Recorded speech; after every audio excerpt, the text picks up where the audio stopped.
நம்ம ஊர்ல வேலைக்கு போயிட்டு வந்தாலும் சரிதான், இல்ல வெளிநாடுகள்ல வேலைக்கு போயிட்டு வந்தாலும் சரிதான், நம்ம வந்து பாதுகாப்பான முறையில வேலைக்கு போயிட்டு திரும்ப வீடு திரும்பணும். அதே மாரி இங்க வந்து வெளிநாடுகள்லயும் சரிதான், பாதுகாப்பான முறையில வேலைக்கு போயிட்டு திரும்ப ஹாஸ்டல் வந்து பாதுகாப்பான முறையில திரும்பணும். இங்க ரோடு கிராஸ் பண்ணும்போதும் சரிதான், இல்ல வேலை இடத்துல ஹை ரிஸ்க்கா இருந்தா அந்த இடத்த எப்படி நீங்க சேஃப்டி ஃபாலோ பண்ணணும், அதே மாரி பார்த்து வேலை செய்யணும். ஏன்னா வந்து பார்த்தீங்கன்னா, ஒரு ஆண்மகன் வந்து ஒரு வீட்டின் அரசன். இப்ப ஒரு ஆண் இல்லாத குடும்பம் எவ்வளோ கஷ்டப்படும் அப்படின்னு நீங்க வந்து ஆண் இல்லாத குடும்பத்த பார்த்து உங்களுக்கு தெரிஞ்சிருக்கும்.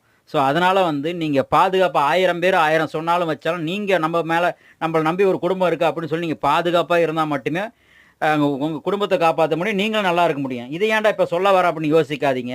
நம்ம வெளிநாடுகள்ல வேலைக்கு போயிட்டு வரும்போது பார்த்தீங்கன்னா, அந்த லாரியில போயிட்டு வரும்போது நமக்கு இப்படிதான் உட்காரணும் அப்படின்னு சொல்லி ஒரு ப்ராசஸ் இருக்கு.